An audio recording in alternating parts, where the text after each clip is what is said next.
값으로 산 몸이니 영광을 돌리라 라는 말씀의 제목으로 함께 은혜를 나누겠습니다.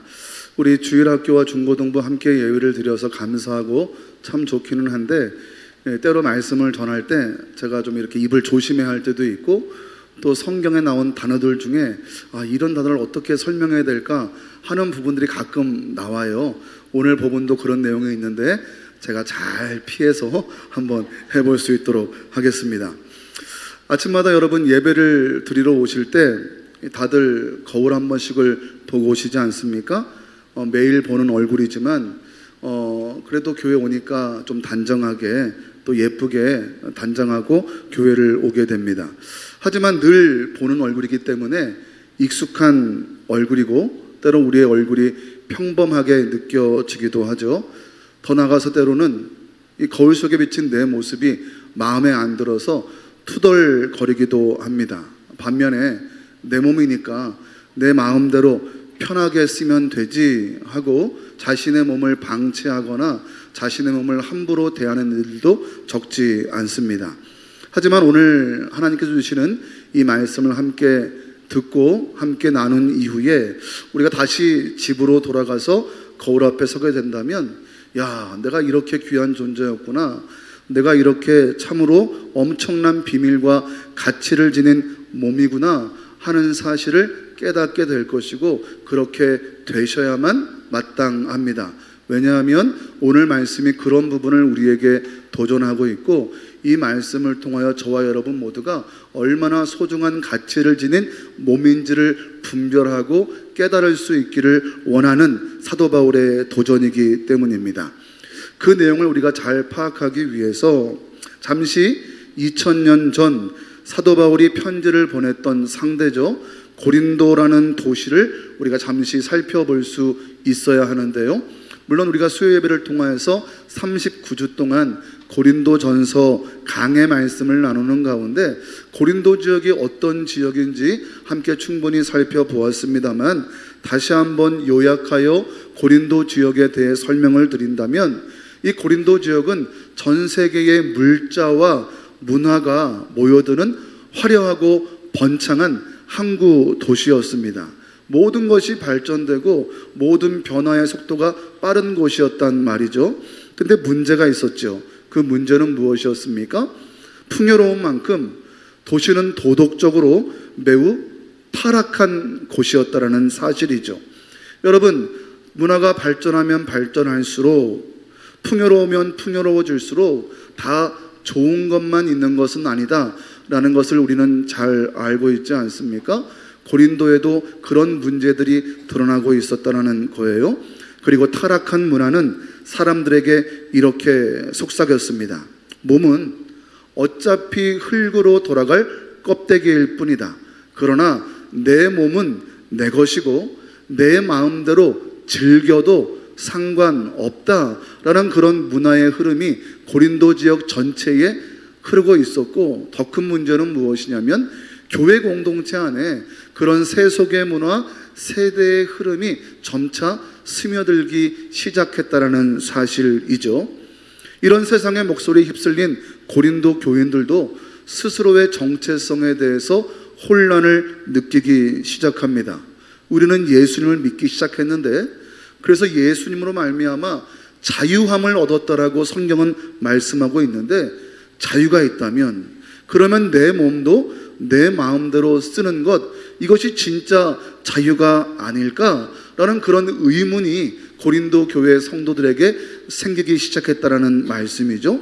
내 몸은 내 것이다 라고 말하는 고린도 사람들의 주장과 이 성도들의 질문이 함께 결합되어서 고린도 교회 안에 드러나기 시작하는 문제에 대해서 사도 바울은 오늘 본문의 말씀을 통하여서 그 몸이 어떤 몸인지, 그 몸이 어떤 값어치를 지니고 있는지를 일갈하고 도전하고 있는 것이 오늘 본문의 내용입니다.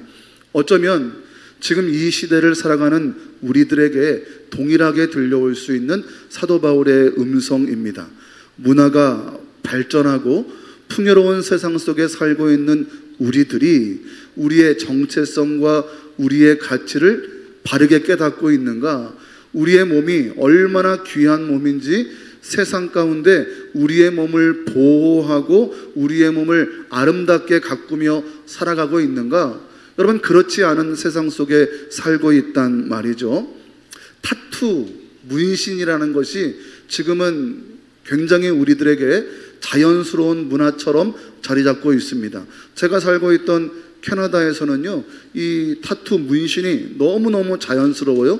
심지어 목사님들도 이 목에다가 십자가 문신을 하는 거예요. 왜 그렇습니까? 내 생명이 죽게 달려있다라는 그런 고백의 마음이란 말이죠. 저도 이 문신을 할까 하다가 참았습니다만 제 몸 어딘가에 있을 수도 있습니다. 자, 그런데 이렇게 문신이나 예를 들어 드리는 거예요. 타투나 혹은 흡연하는 문제, 혹은 내 몸의 건강이 망가지고 있음에도 관리하지 않는 문제, 이런 모든 것들이 내가 얼마나 소중한 몸인지 가치 있는 존재를 옳게 깨달을지 못할 때 일어날 수 있는 문제란 말이죠. 그렇다면 우리가 왜 그런 것들에 빠져 있을까? 왜 그런 것들이 우리를 방치하고 있을까? 오늘 말씀을 통하여 다시 한번 우리의 모습을 점검해 보며 우리의 아름다운 가치, 우리 몸의 아름다운 그 값어치를 다시 한번 발견할 수 있어야 한다는 사실이죠. 이처럼 우리의 정체성과 우리의 소유권에 대한 혼란을 겪고 있는 고린도 교회와 우리를 향해 사도 바울은 오늘 본문 20절 말씀을 통하여 핵심이 되는 명확한 말씀을 선포합니다. 20절 말씀 우리 같이 읽어보죠. 시작. 값으로 산 것이 되었으니 그런즉 너희 몸으로 하나님께 영광을 돌리라. 값을 지불하고 산 것이 너희들이니 너희 몸의 그 값어치에 합당하게 하나님께 영광을 돌리는 삶을 살아야 한다라는 그러한 말씀 아닙니까? 내 몸의 주인이 나라는 새 속에 세상의 착각을 깨뜨리고 하나님께서 엄청난 값을 치르고 사신 내 몸의 진짜 가치를 발견하라라는 그러한 선포입니다. 오늘 말씀을 나누는 가운데 저와 여러분의 몸이 얼마나 소중하고 고귀한 가치를 지니고 있는지 마음에 깊이 새기는 복된 시간 되실 수 있기를 바랍니다. 첫 번째 교훈입니다. 그리스도인 된 우리의 몸은 주를 위해 존재하는 몸이니 자유의 한계를 알아야 합니다. 한번 따라해 보시죠. 자유의 한계를 알아야 합니다. 우리 12절 말씀 함께 있습니다. 시작. 모든 것이 내게 가하나 다 유익한 것이 아니요 모든 것이 내게 가하나 내가 무엇에든지 얽매이지 아니하리라. 여러분, 모든 것이 다 가하다, 이것이 당시 고린도 사람들의 표어였고 고린도 사람들이 주장하는 바의 내용이었단 말이죠. 자유하니까 모든 것이 가한 거예요. 여러분, 그렇다면 자유란 무엇입니까? 많은 이들은 자유를 내 마음대로 할 수 있는 것, 그것을 자유라고 생각합니다. 먹고 싶은 것을 먹고 가고 싶은 곳에 가고 하고 싶은 대로 행동하는 것, 그것이 자유다라고 생각한단 말이죠. 하지만 성경이 말하는 자유는 오히려 그런 자유가 방종의 모습이다라고 경고합니다. 사도 바울은 그래서 이렇게 말하지 않습니까? 모든 것이 내게 가하나 다 유익한 것은 아니다. 나도 모든 것을 다 할 수 있다. 먹고 싶은 건 먹을 수 있고 가고 싶은 곳에 갈 수 있고 하고 싶은 것 마음대로 할 수 있지만 모든 것이 다 나에게 유익하지 아니하고 믿음의 공동체에 유익하지 않기에 모든 것이 가하나 나는 그것들을 분별하여 행하겠다라고 사도 바울이 고백하고 있는 거죠. 모든 것들이 나에게 반드시 유익을 주는 것은 아니라는 뜻입니다. 여러분, 생각해 보십시오.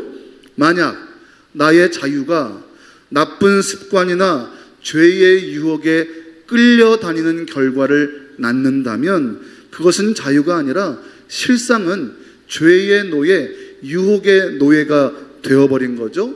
자유하기 위해서 내가 하고 싶은 것들을 선택하여 하고 있지만 이제는 그것에 중독되어 끊지 못하고 거기에 얽매여 있다면 그것은 자유함이 아니라 또 다른 것들의 노예가 되어서 내 삶을 방치하고 있는 모습이 될 수 있다라는 말씀입니다.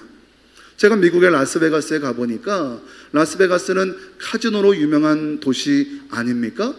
이 카지노에 있는 호텔이 비교적 싸요. 그래서 아이러니하게도 목사님들의 세미나가 있으면 이 라스베가스 호텔에서 세미나를 할 때가 많습니다. 밥도 싸고 호텔비도 싸거든요. 왜 그렇습니까? 싸게 마음껏 와서 카지노를 할 수 있도록 그들이 만들어 놓은 장치인 거죠. 카지노에 가보면 머리가 희끗희끗하신 분들이 얼마나 많이 앉아서 이 기계를 돌리고 있는지 모릅니다. 그들은 또 다른 자유를 찾기 위해, 또 다른 재미를 찾기 위해, 인생의 즐거움을 주기 위해 그곳에 처음 발을 디뎠을지 모르지만 이제는 그곳에 중독되어서 밤낮으로 그곳에 앉아서 동전을 놓고 돌리는 그들의 모습이 얼마나 처량하고 한심한 모습인지 모릅니다. 자유를 찾아서 그곳에 앉아 있을지 모르지만 그들은 게임에, 카지노에 노예가 되어서 얽매여 있는 삶을 살고 있다라는 거죠. 여러분, 극단적인 설명을 드리고 있습니다만 카지노만 그렇겠습니까? 흡연이 나에게 그럴 수 있고 술이 나에게 그럴 수 있습니다. 또 내 삶에 여러 가지 내가 추구하는 모든 것들이 나를 자유롭게 하는 것이 아니라 오히려 내가 그것에 얽매여서 그것에 종노릇하는 삶을 살아가는 우리의 모습이 너무나 많을 때가 있다라는 거죠. 그래서 진짜 자유는 하고 싶은 대로 다 하는 것이 아니라 하지 말아야 할 것에 휘둘리지 않는, 하지 말아야 할 것들에 분별하여서 얽매이지 않는 그 믿음의 당당함에서 출발할 수 있다라는 사실입니다. 그러나 이미 우리는 욕망과 죄에 얽매여서 자유자가 아니라 노예의 삶을 살고 있는 우리의 모습이 아닌가. 자유함을 누리고 있다라고 말하지만 역으로 그것들에 얽매여서 노예의 삶에 자리를 잡고 있는 인생이 아닌가. 고린도 성도들이 그런 모양을 하고 있으니 사도 바울이 모든 것이 가하나 다 유익한 것은 아닙니다. 그래서 나는 그런 것들에 얽매여 있지 않습니다 라고 말하고 있는 거죠. 바울은 그래서 진짜 자유가 무엇인지 그 자유의 기준을 몸의 존재 목적에서 찾고 그것을 설명하게 됩니다. 우리는 흔히 배가 고프면 음식을 먹고 피곤하면 쉬는 것처럼 몸을 그저 본능적인 욕구를 해결하는 장치로, 수단으로 여길 때가 많습니다. 물론 이 땅에서 몸은 음식을 필요로 하고 그래서 그 때문에 잠시 존재할 수는 있지만 하나님께서 이 몸을 결코 그냥 배고픔을 채우는 장치로, 누리고 싶은 것을 누리는, 욕구를 누리는 그러한 몸으로, 그러한 수단으로 여기고 계시지 않는다는 사실을 우리는 분명히 알 수 있어야 한다는 말씀이죠. 예수님께서 실제적인 육체로 부활하셨듯이 하나님께서는 마지막 날에 우리의 몸도 신령하고 아름다운 모습으로 다시 살리실 것이기 때문입니다. 여러분, 우리의 부활은 영의 부활이 아닙니다. 몸의 부활이란 말이죠. 하나님께서 우리의 몸을 얼마나 값어치 있게 여기셨고 하나님께서 우리의 몸을 얼마나 아름답게 보셨기에 예수 그리스도의 몸, 독생자 예수 그리스도를 통하여 우리의 몸을 구원하는 일에 값을 지불하셨겠느냐라는 그러한 말씀입니다. 여러분 기억하십시오. 우리 몸은 하나님께서 사랑하시는, 하나님께서 소중히 여기시는 거룩한 존재입니다. 그런 가치가 있기에 예수 그리스도를 십자가에 못 박힘 당하면서까지 우리의 몸을 살리시려고 하나님은 그 일을 이루어 내셨다라는 말씀이죠. 그래서 성경은 우리의 몸을 그리스도의 지체다라고 선언하게 됩니다. 우리가 예수 그리스도를 믿고 그분과 한 몸이 된 순간 우리의 손과 발, 눈과 입은 더 이상 세상에 방치된 세상의 것이 아니라 욕망을 채우고 욕구를 채우는 데에 그것을 사용하는 데 몰두하는 것이 아니라 머리 대신 예수 그리스도께 붙은 지체로서의 바른 역할을 감당하는 데에 우리 마음을 둘 수 있어야 한다는 사실이죠. 이것은 마치 아주 귀한 보물을 빌려 쓰는 관리인의 모습과 동일합니다.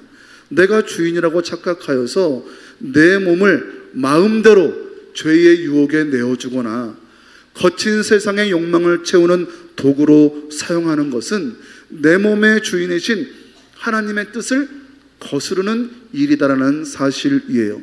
다시 반복하여 말씀드립니다. 우리의 몸을 너무 고귀하게 보시고 사랑하셔서 자신의 아들 독생자 예수 그리스도를 십자가에 못 박힘 당하면서까지 우리를 살리시고 우리의 몸을 구원케 원하셨는데, 그렇게 맡기신 예수님이라는 값어치를 지불한 우리의 몸을 우리가 스스로 주인인 줄 알고 잘못 사용하면 그것은 주인 되시는 하나님의 뜻을 거스르는 일이 될 수 있다라는 말씀입니다. 제가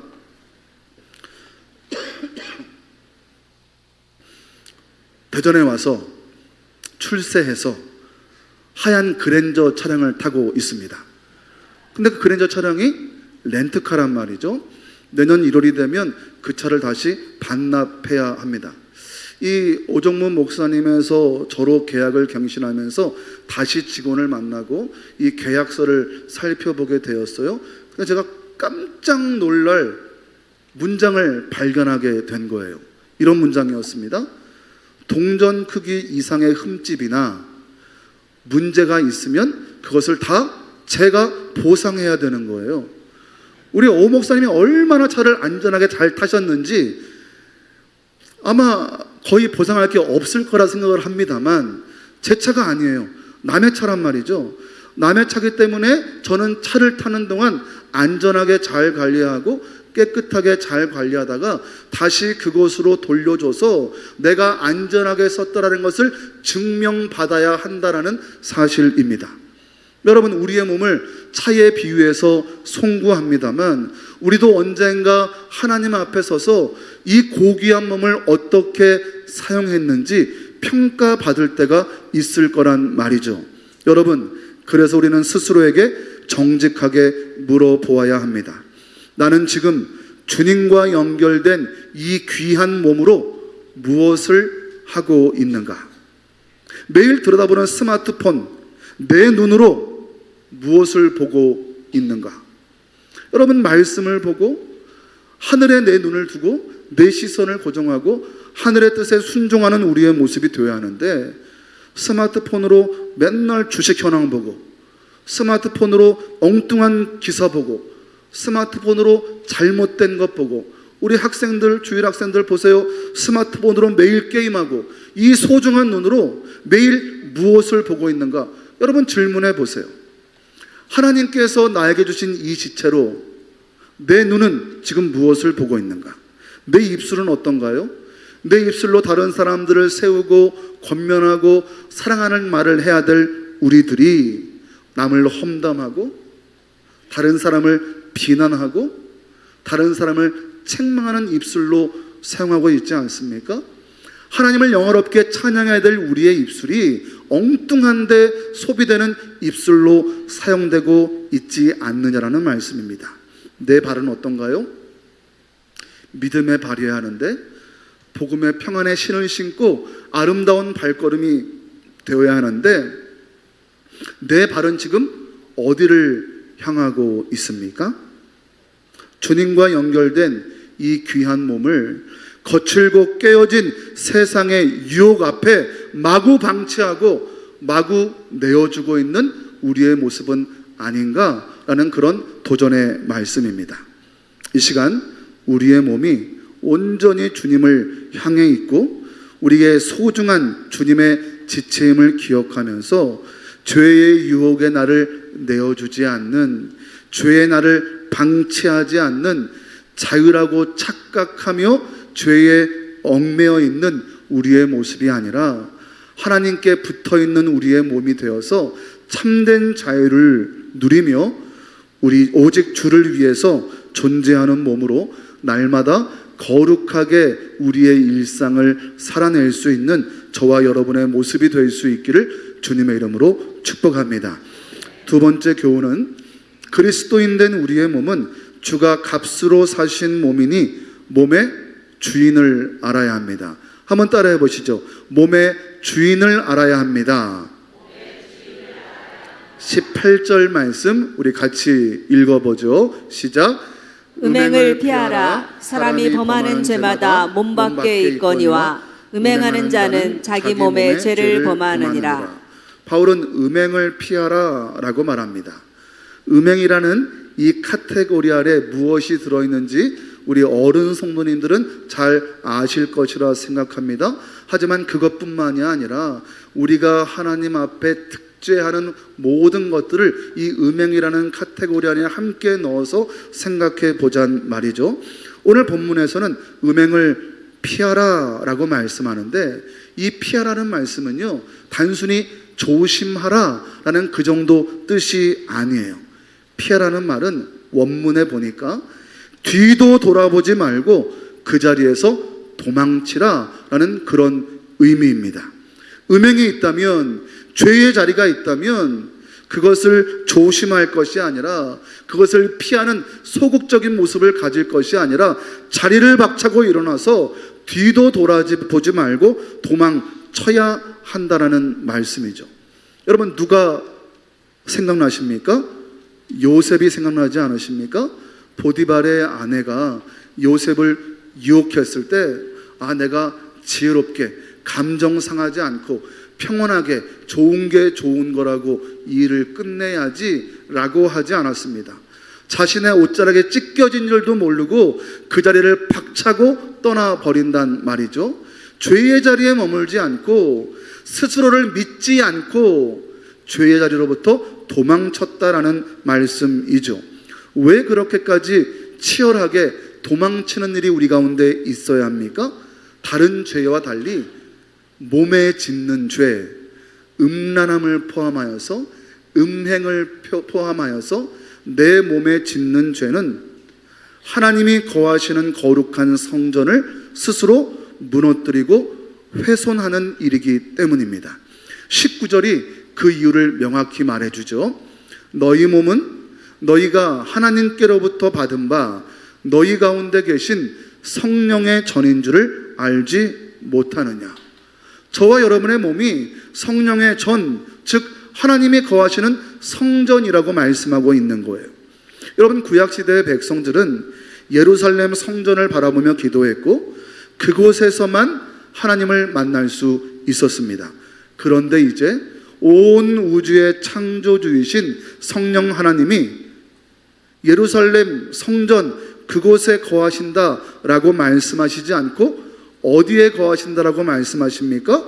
저와 여러분 한 사람 한 사람의 몸 안에 거하신다라고 말씀하고 있는 거예요. 그런데 바울은 여기서 한 걸음 더 나아가 선언합니다. 19절 하반부에는 이렇게 말씀하죠. 너희는 너희 자신의 것이 아니라. 한번 따라해 보시죠. 너희는 너희 자신의 것이 아니라. 내 몸은 내 것이다, 내 마음대로 해도 된다 라고 말했던 고린도 사회의 풍조, 고린도 교회에 침투한 그런 생각들에 대해서 정확히 반대되는 언어를 지금 사도 바울이 고린도 교회 성도들에게 말하고 있는 거예요. 너희는 너희 자신의 것이 아니다. 우리는 늘 내 몸이 내 것이라고 생각하며 내 마음대로 쓰고 싶어 합니다. 하지만 성경은 단호하게 아니라고 말씀하는 거죠. 그렇다면 내 몸이 내 것이 아니라면 내 몸의 진짜 주인은 누구인가? 20절 말씀이 대답합니다. 너희는 값으로 산 것이 되었으니. 값을 지불하고 산 것이 저와 여러분의 몸이라는 거예요. 저는 아이패드를 가지고 설교합니다. 이 아이패드가 굉장히 비싼 거예요. 제가 이걸 구입하기 위해서 얼마나 제 아내에게 잘했는지 모릅니다. 카드를 받아내야 되니까요. 여보, 설교를 잘하려면 아이패드가 있어야 될 것 같아. 눈이 침침한데 여기서 환한 빛으로 비춰주면 너무 글씨가 선명하게 잘 보여. 너 온갖 감언이설을 동원하여서 카드를 긁었단 말이죠. 근데 만약에 그 값을 지불하고 제가 아이패드를 받아보았는데 아이패드 전원이 들어오질 않는 거예요. 어떻게 어렵게 전원을 켰는데 아이패드에 선이 그어져 있어서 화면이 망가져 있는 거예요. 그럼 제 마음이 어떻겠습니까? 에잇 하고 아이패드를 반품하든지 어그러진 이 마음을 가지고 후회하지 않겠습니까?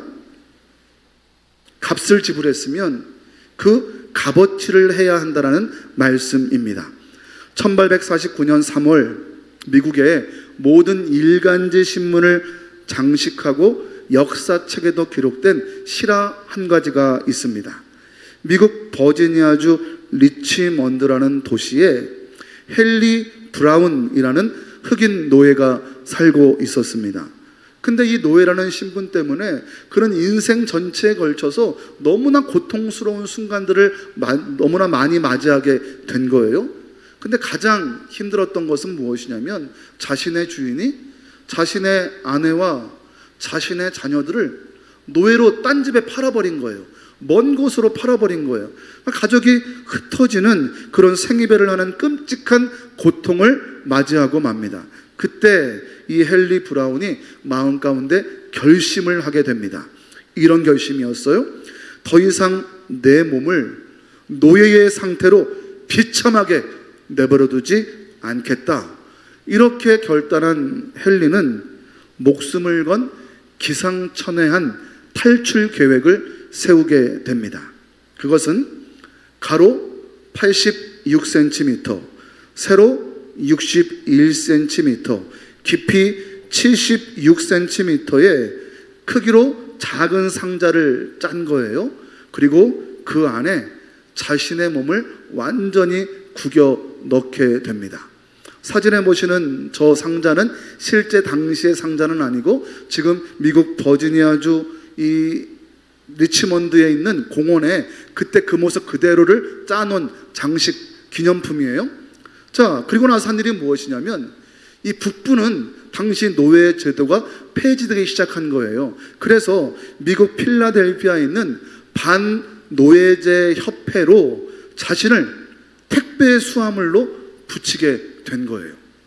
상자 겉면에는요, 자신의 머리 쪽을 기준으로 이쪽이 위쪽입니다 라고 적었지만 어디 여러분 택배를 운송하는 분들이 그것들을 신경 쓰겠습니까? 이리 굴리고 저리 굴리고 배와 마차로 운반되는 과정에서 상자가 뒤집히기 일쑤였다고 해요. 숨구멍 몇 개에 겨우 의지한 채 목이 부러질 것 같은 통증과 살이 찢겨지고 출혈이 나는 위험을 견디면서 무려 26시간 동안 그는 상자 속에서 죽음의 고비를 넘기게 됩니다. 저는 아들들이 있는 밴쿠버에 가고 싶은 마음이 있는데 엄두가 나지 않아요. 왜 그러냐면 11시간을 비행기를 타고 가야 하거든요. 비행기 안에 그 좁은 자리에서 옴짝달싹 못하고 앉아있는 그 시간이 너무 끔찍한 거예요. 그래도 비행기는 일어설 수도 있고 복도를 갔다 할 수도 있죠. 그런데 26시간 동안 그 좁은 상자 안에 들어있다는 것은 여러분 말이 26시간이지 정말 괴로운 시간 아니었겠습니까? 그리고 마침내 26시간이 지나고 필라델피아에 상자가 도착하게 됩니다. 그리고 반노예제 협회 직원들은 이것이 뭔가 하고 조심스럽게 상자를 열어보게 되는 거예요. 그때 땀과 피로 범벅이 된 헨리가 상자 밖으로 몸을 일으키게 되고 가장 먼저 한 일은 하나님을 찬양하는 시편을 읊조리는 일이었습니다. 이 사건은 당시 언론에 대대적으로 보도되었다고 하고 사람들은 그때 이 헨리에게 별명을 붙여주는데 그 별명이 무엇이냐면 원래 이름이 헨리 브라운이잖아요. 그런데 그의 이름을 헨리 박스 브라운이라고 부르게 됩니다. 사랑하는 여러분, 평생 자신의 몸을 이 헨리가 볼 때마다 어떤 생각을 했을까요? 26시간 동안 그 상자 안에 갇혀서 견디고 이겨내어서 이제는 자유의 몸이 된 헨리가 어떤 생각을 했겠는가라는 그러한 말씀입니다. 이 몸은 그냥 평범한 몸이 아니다. 26시간의 지옥 같은 고통과 목숨이라는 대가를 치르고 마침내 자유를 얻은 몸이다. 여러분 그런 생각하지 않았겠습니까? 여러분 그래서였을까요? 그는 평생 그에게 주어진 그 자유를 방탕하게 사용하지 않습니다. 그리고 일평생 노예 해방을 위해서 전생애를 바쳤다고 합니다.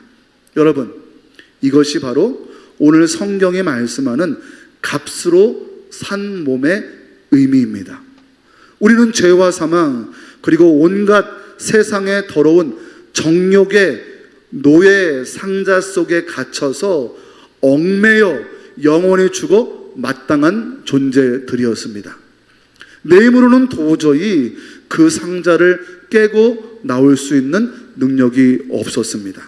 그런데 하나님께서 독생자 예수 그리스도를 이 땅에 보내주셨고 주님은 십자가라는 거칠고 고통스러운 틀에 자신의 온몸을 내어주셨습니다.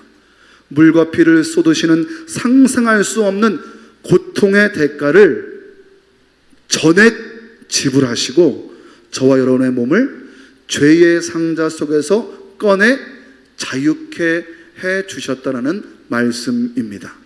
그래서 저와 여러분은 예수님이라는 값어치로 자유함을 얻은 몸이니 그 값어치에 부끄럽지 않은 우리의 몸으로 살아갈 수 있기를 위해 애쓰고 힘써야 한다라는 그런 도전의 말씀을 드리고 있는 거죠. 갈라디아서 3장 13절은 이렇게 말씀합니다. 그리스도께서 우리를 위하여 저주를 받으사 율법의 저주에서 우리를 속량하셨으니 대신하여서 모든 것을 짊어지시고 값을 지불하시고 우리를 자유케 하셨다라는 그런 말씀 아닙니까? 십자가에서 쏟으신 예수님의 보혈, 그것이 바로 오늘 저와 여러분의 몸값이라는 말씀이에요. 그래서 저와 여러분은 얼마짜리 인생입니까? 따라합시다. 예수님짜리. 예수님을 값으로 지불했으니까 200만 원짜리 아이패드는 200만 원짜리 아이패드이지만 우리는 예수님을 값으로 지불했으니까 예수님짜리 인생이란 말이죠. 그 값어치에 부끄럽지 않은 인생을 살아야 한다. 이 사실이 내 영혼의 구원 사건으로 뼈저리게 부딪힐 때 그때부터 우리는 내 몸을 대하는 태도가 완전히 달라질 수밖에 없는 거죠. 이 몸은 내 마음대로 더럽히고 굴려도 되는 싸구려 인생이 아니라는 거예요. 싸구려 껍데기가 아닙니다. 나를 구원하시려고 독생자 아들의 목숨과 맞박은 주님의 핏값이 묻어있는 가장 고귀한 성전이다라는 사실을 우리가 깨달을 수밖에 없지 않겠습니까? 이 고백이 살아있는 사람은 결코 자신의 몸을 죄와 방종에 내어줄 수 없습니다. 방치할 수 없습니다. 이 시간 주님의 핏값으로 사신 우리 몸의 진짜 주인이 누구인지 기억하며 우리의 몸을 주님이 기뻐하시는 거룩한 성전 모습으로, 거룩한 통로의 모습으로 온전히 들을 수 있는 우리 모두의 모습이 될 수 있기를 주님의 이름으로 축복합니다. 세 번째 도전입니다. 그리스도인 된 우리의 몸은 주께 영광을 돌려야 하는 몸이니 삶으로 예배해야 합니다. 따라해 보시죠. 삶으로 예배해야 합니다. 우리 20절 말씀 다시 한번 읽어보죠. 시작. 값으로 산 것이 되었으니 그런즉 너희 몸으로 하나님께 영광을 돌리라. 여러분 바울의 논리는 명확합니다. 값으로 산 것이 되었으니 그 값어치를 해야 되는데 그 값어치가 무엇이냐면 몸으로 하나님께 영광을 돌리는 것이다 라고 말하죠. 제가 처음 아이패드를 받아들고 얼마나 신났겠습니까? 아이패드가 작동이 잘 되는 거예요. 이전에 구형 아이패드는 조금 버벅거리고 느렸는데 신형 아이패드는 잘 돌아가요. 앱도 잘 열려요. 얼마나 신났겠습니까? 값을 지불하고 그 값의 역할을 하니까 제 마음이 기쁜 거예요.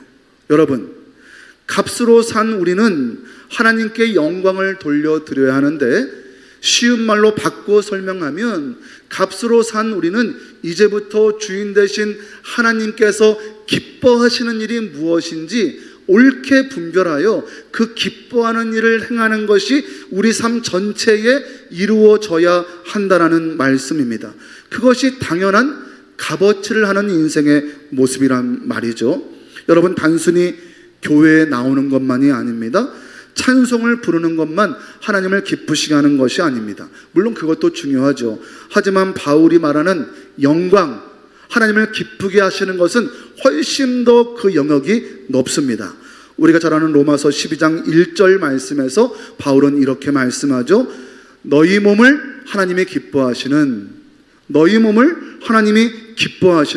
거룩한 산 제물로 드리라. 이는 너희가 드릴 영적 예배니라. 몸 전체를 드리는 것, 삶 전체가 예배가 되는 것, 예배당에 나와 있을 때만 목사가 아니라, 예배당에 있을 때만 장로 권사가 아니라, 예배당에 있을 때만 거룩하게 예배하는 공동체가 아니라, 진짜 예배는 축도 이후부터이니 일주일 동안의 내 삶이 어떻게 하나님을 기쁘시게 하고, 일주일 동안 내 삶이 어떻게 하나님과 관계에 있는가, 그것이 몸으로 드리는 영적 예배다라고 사도 바울이 도전하고 있는 것 아닙니까? 아침에 눈을 뜰 때 오늘 하루 이 몸으로 주님을 기쁘시게 하겠습니다 라고 고백하는 것, 직장에서 정직하게 일하며 하나님을 기쁘시게 일하는 것, 가정에서 성실하게 함께 배려하고 사랑하는 모습으로 하나님을 기쁘시게 하는 것, 이웃에게 친절을 베풀며 손을 내밀므로 하나님을 기쁘시게 하는 것, 여러분, 이 모든 것이 몸으로 드리는 예배라는 말씀입니다. 말씀을 읽는 눈, 기도하는 입술, 섬기는 손, 복음을 전하는 발, 이것이 하나님께 영광을 돌리는 몸의 예배, 몸의 언어라는 말씀입니다. 고린도전서 10장 31절에서 바울은 이 원리를 삶의 모든 영역으로 확장하는 거예요. 같이 읽어보죠. 시작. 그런즉 너희가 먹든지 마시든지 무엇을 하든지 다 하나님의 영광을 위하여 하라. 뭐든지 다 하나님의 기뻐하시는 일이 무엇인지 하나님의 기뻐하시는 일에 목적을 두고 행하라. 먹는 것도 영광, 마시는 것도 영광, 무엇을 하든지 영광. 이 말씀 앞에 세상 일은 저것이고 이것만 거룩한 일이다 라는 그런 구분이 무너지는 거예요. 주님을 위한 모든 일이 곧 예배라는 거예요. 그래서 16세기 종교개혁자 마틴 루터는 이 진리를 힘있게 선포합니다. 루터가 말하기를 성직자만 거룩한 일을 하는 것이 아니라는 거예요. 농부가 밭을 가는 것도 거룩한 일이고, 청소부가 쓰레기를 줍는 일도 거룩한 일이고, 가정에서 아이를 돌보는 것도 거룩한 일이고, 모든 것이 성직이다. 그래서 신학적으로 이것을 직업 소명론이라고 말하는데, 모든 우리의 직업은, 모든 일의 행함은 하나님께서 주신 그 목적대로, 그 소명대로 행하는 것이니 어떠한 것도 하나님 앞에 귀하지 않은 것이 없고, 어떠한 것도 하나님 앞에 거룩하지 않은 성직이 없다라는 말씀이에요. 때문에 교회 공동체 안에서 예배를 집례하고 교회를 리드하는 제가 목사라는 성직자의 모습을 가지고 있지만, 엄밀히 보면 여러분 모두도 하나님 앞에 성스러운 직업을 가지고 있는 성직자라는 말씀입니다. 사랑하는 여러분, 지금 서 있는 그 자리가 예배의 자리임을 믿으시기 바랍니다. 학생들은 학교에서 공부 열심히 하는 것, 그것이 바로 예배의 자리란 말이죠. 목사님이 설교하니까 목사님만 하나님의 일을 하는 것이 아니라 여러분이 있는 그 자리에서 공부하는 것, 운동하는 것, 엄마 말씀, 아버님 말씀에 순종하는 것, 그 모든 것이 바로 목사님처럼 똑같이 거룩한 일을 하는 것이라는 거예요. 성령 하나님이 거하시는 이 몸이 오늘 어디서 무엇을 하든지 그것이 주님을 기쁘시게 하는, 주님께 영광이 되는 우리 모두의 삶이 될 수 있기를 주님의 이름으로 축복합니다. 말씀을 마칩니다. 우리 몸은 그리스도의 지체입니다. 내 마음대로 할 수 있는 자유가 아니라 죄의 유혹에 얽매이지 않는 참된 자유를 얻은 몸입니다. 또한 예수 그리스도의 피값으로 사신 바 되어 성령 하나님이 거하시는 가장 거룩한 성전입니다. 그러므로 마땅한 우리 삶의 응답은 단 하나이죠. 너희 몸으로 하나님께 영광을 돌리라 라는 이 말씀에 순종하는 거예요. 매일 치열한 영적 전쟁터를 살아가는 우리들이 오늘 말씀을 깊이 새기고 내 몸은 내 것이 아니다, 주님의 피값으로 사신 몸이다, 하나님이 거하시는 성전이다 라는 고백이 우리 가운데 끊임없이 선포되어 저와 여러분의 삶 전체가 향기로운 제물되고, 그래서 하나님의 영광이 우리 삶 가운데 드러내고 우리의 삶의 모든 순간이 하나님의 기쁨이 되어 저와 여러분의 삶을 통하여 온전한 예배가 매일처럼 우리의 일상을 통하여 매 순간 드려지는 복된 일이 끊임없이 일어날 수 있기를 주님의 이름으로 간절히 축원드립니다.